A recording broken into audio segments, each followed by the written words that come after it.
आइए साथियों, दोस्तों, मित्रों, आप सभी का जेके कंपटीशन सेंटर में हार्दिक स्वागत है। आज भारतीय भूगोल का एक सामान्य परिचय से संबंधित एक महत्वपूर्ण नोट्स लेकर आए हैं और उससे संबंधित महत्वपूर्ण प्रश्नोत्तर लेकर आए हैं, जिससे कि प्रत्येक एग्जाम में, प्रत्येक कंपटीशन में सफल होने की संभावना आपकी 100% हो जाए। तो आइए साथियों, बिना समय गवाए इसको देखते हैं, तल्लीनता से देखते हैं, इसके महत्व को समझते हैं और बहुत ही ध्यानपूर्वक अगर देखते हैं इसे, तो इससे संबंधित हर एग्जाम में प्रश्न आता है और वो छूटने वाला आपसे नहीं है। आइए देखते हैं। वायु पुराण के एक अन्य संदर्भ में दुष्यंत और शकुंतला के पुत्र भरत का उल्लेख मिलता है, जिनके नाम पर इस भूभाग का नाम भारत पड़ा। बहुत महत्वपूर्ण प्रश्न है कि भारत नाम क्यों पड़ा। भारत के नाम से संबंधित नाना प्रकार के प्रश्न नाना प्रकार के कंपटीशन में आते हैं और छात्र और प्रतियोगी चक्कर में पड़ जाते हैं। तो देखते हैं, इससे संबंधित कोई भी प्रश्न आपसे गलत होने वाला आगामी परीक्षा में नहीं है। वास्तव में भारत शब्द का सर्वप्रथम उल्लेख पुराणों में मिलता है। यदि प्रश्न पूछा जाए कि भारत का सर्वप्रथम उल्लेख कहाँ मिला, तो आपका उत्तर होगा पुराणों में। भारत जम्मू द्वीप का दक्षिणी भाग था। आर्यों का निवास स्थल होने के कारण ये आर्यों है, गलत टाइप हो गया है। निवास स्थल होने के कारण इसका नामकरण आर्यावर्त के रूप में हुआ। नाम प्रश्न पूछा जाता है कि आर्यों के निवास स्थल होने के कारण भारत का नाम क्या पड़ा, तो आपका उत्तर होगा आर्यावर्त पड़ा। मध्यकालीन इतिहास लेखकों जैसे फारसी लेखक, अरबी लेखकों ने इस देश को हिंद या हिंदुस्तान कहा शब्द से संबोधित किया, मतलब हिंद या हिंदुस्तान शब्द से संबोधित किया या कहा। भारत के प्राय के रूप में प्रयुक्त इंडिया शब्द की उत्पत्ति यूनानी शब्द के इंडोई से मानी जाती है। ये आपको ध्यान रखना है। तो इससे संबंधित प्रश्न देखते हैं। प्रश्न है, प्राचीन काल में भारत को क्या कहा जाता था? भारत कहा जाता था, भारतवर्ष कहा जाता था, या भारतीय कहा जाता था, डी भरत जन कहा जाता था? तो इसका सही उत्तर है भारत वर्ष कहा जाता था। ये आपका उत्तर है। अभी पीछे नोट्स में हमने बताया कि वायु प्राण में जो है, जो दुष्यंत थे और शकुंतला के पुत्र भरत के नाम पर इसका उल्लेख मिलता है, इसलिए इस भूभाग का नाम भारत पड़ा। और भारत शब्द का सर्वप्रथम उल्लेख कहाँ मिला, ये अभी आपको बताया, पुराणों में मिलता है। ये प्रश्न पूछा जा सकता है। अभी आपको बताया कि भारत जो है वो जम्बू द्वीप का, आपको बताया था अभी पीछे, जम्बू द्वीप का दक्षिणी भाग है। ये आपको ध्यान रखना है, दक्षिणी भाग। और आपसे पूछा मध्यकालीन जो इतिहास लेखक थे, वो इतिहास लेखक कौन से थे? जैसे आपके फारसी लेखक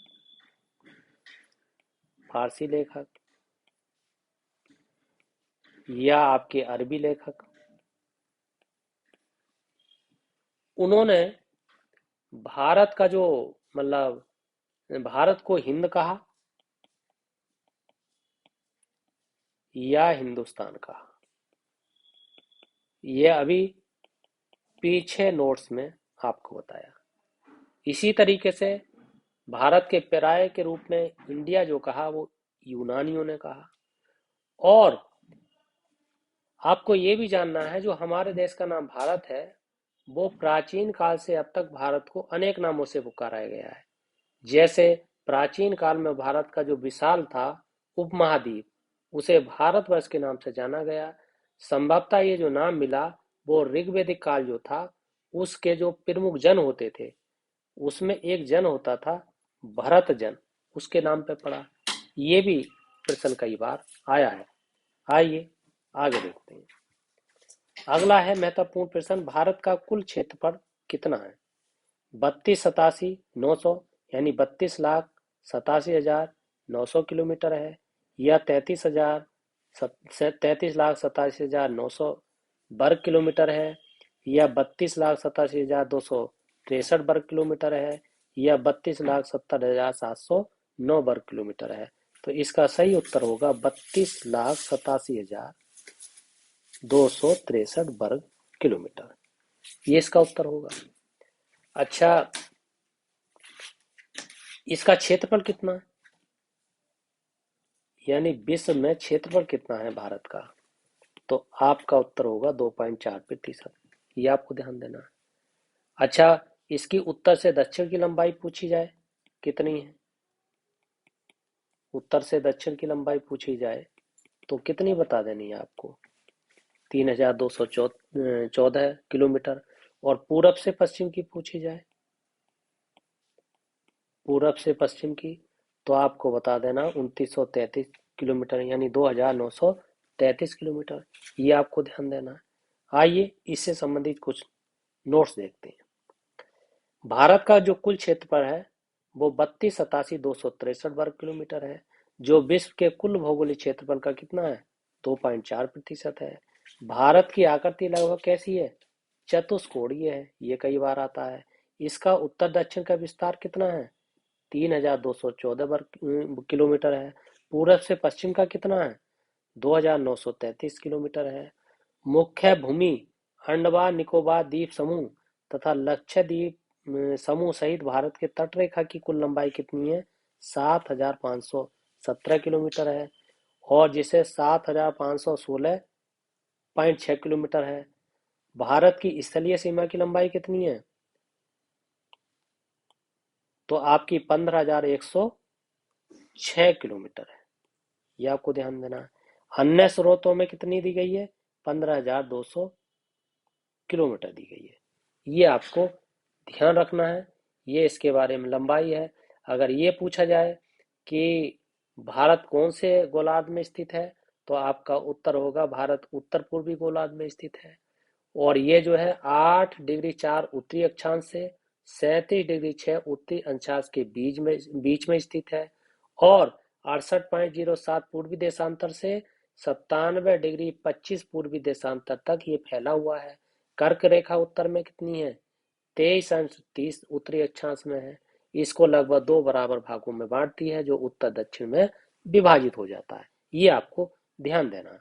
आइए अगला प्रश्न देखते हैं। अगला प्रश्न है, भारत में मुख्य भूमि का विस्तार उत्तर में किस स्थान तक फैला हुआ है? यानी उत्तर में जम्मू कश्मीर तक फैला हुआ है, या लद्दाख तक फैला हुआ है, या हिमाचल प्रदेश तक फैला हुआ है, या अरुणाचल प्रदेश तक फैला हुआ है? तो इसका सही उत्तर होगा लद्दाख तक फैला हुआ है। ये आपको ध्यान देना है। अच्छा, इसके बारे में नोट्स देख लेते हैं जो महत्वपूर्ण है। भारत की मुख्य भूमि उत्तर में लद्दाख, जो संघ राज्य क्षेत्र पूरब में जम्मू कश्मीर से लेकर दक्षिण में कन्याकुमारी तक, और पूरब में अरुणाचल प्रदेश से लेकर दक्षिण पश्चिम में गुजरात तक फैली हुई है। भारत के उत्तर पश्चिमी यानी उत्तर तथा उत्तर पूर्वी सीमा पर नवीनतम मोरदार पर्वतों का विस्तार पाया जाता है, जबकि दक्षिण में प्रायद्वीपीय क्षेत्र का विस्तार पाया जाता है। भारत का प्रायद्वीपीय भूभाग उत्तर में अधिक चौड़ा 22 अंश उत्तरी अक्षांश से दक्षिण की ओर संकरा है। ये आपको यानी संकरा होता चला गया है। ये आपको ध्यान रखना है।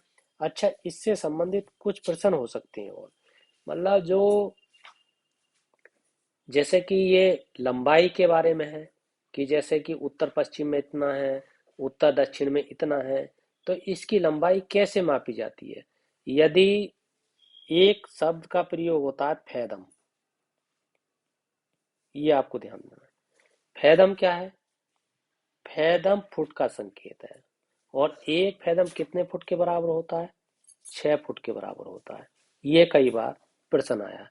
अच्छा, एक मील, मील के बारे में पूछा जाता है। मील, मील क्या है?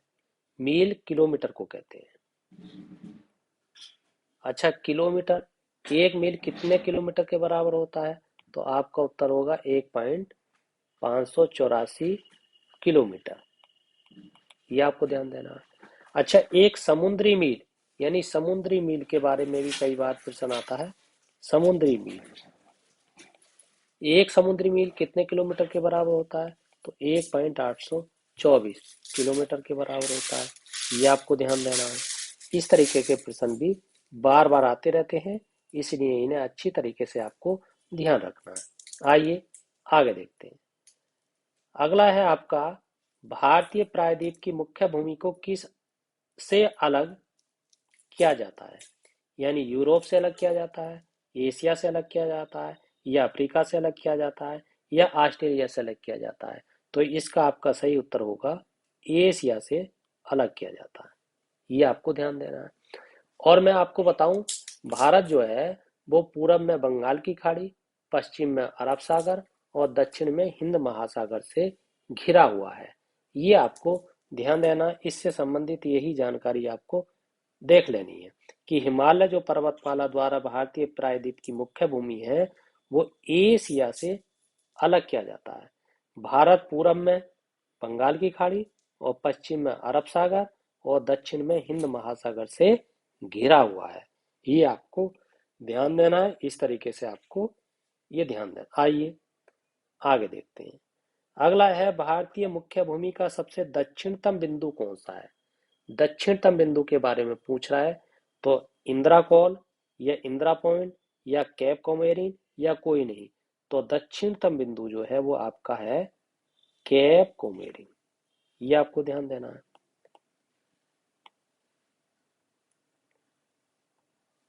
Cap coumarin. आइए इससे संबंधित और जानकारी लेते हैं। भारत की मुख्य भूमि से दूर अंडमान तथा निकोबार द्वीप समूह में स्थित दक्षिणतम बिंदु इंदिरा पॉइंट और अथवा पिग्मेलियन पॉइंट, ग्रेट निकोबार द्वीप, और भारत का सबसे उत्तरी बिंदु इंदिरा कॉल यानी लद्दाख में, और भारत का सबसे पूर्वी बिंदु किवीथु जो अरुणाचल प्रदेश में, तथा पश्चिमी बिंदु गुहार मोती कच्छ में जो जिला है गुजरात का उसमें, और भारतीय मुख्य भूमि का सबसे दक्षिणतम बिंदु केप कोमेरिन जो कन्याकुमारी यानी तमिलनाडु में है। ये आपको ध्यान देना है। भारत में कितने राज्य हैं? प्रश्न आए 28 है। केंद्र शासित प्रदेश कितने हैं? 8 हैं। ये आपको ध्यान। आइए, एक प्रश्न बहुत महत्वपूर्ण है कि भारत को कुल कितने जोनों में बांटा गया है? जोन का मतलब होता अंचल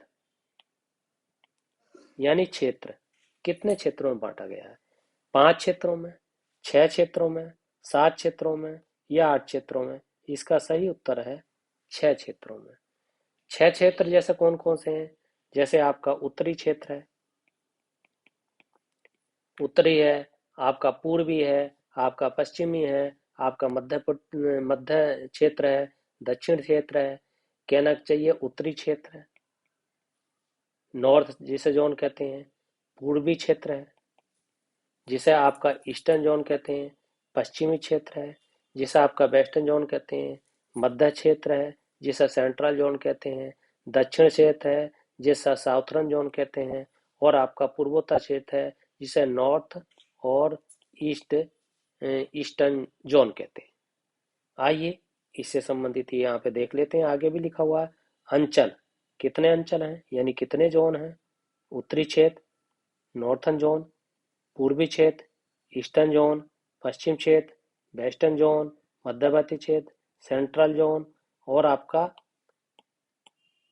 मध्यवर्ती क्षेत्र आपका हो गया सेंट्रल जोन, दक्षिणी क्षेत्र साउथर्न जोन, और पूर्व क्षेत्र नॉर्थ ईस्टर्न जोन। ये आपका होता है। ये एन है, गलत टाइप हो गया है।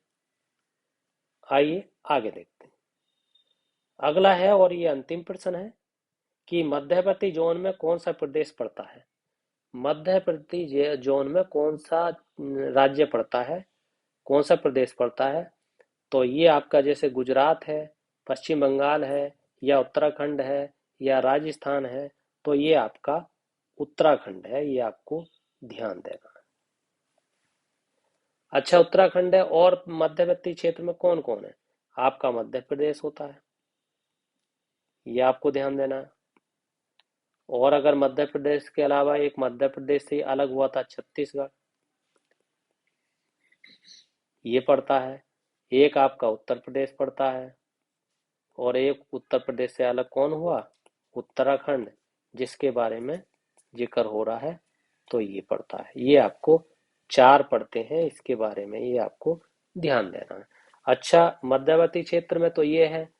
और आपका जैसे उत्तरी क्षेत्र है, तो उत्तरी क्षेत्र में जम्मू कश्मीर है, जैसे आपका लद्दाख है, या पंजाब भी आता है, हिमाचल आता है, उसके पास में हरियाणा आता है, हरियाणा के पास में चंडीगढ़ आता है, चंडीगढ़ के पास में दिल्ली आता है, और दिल्ली से इधर चंडीगढ़ के आसपास, हरियाणा के आसपास राजस्थान आता है। ये आपका उत्तरी क्षेत्र है।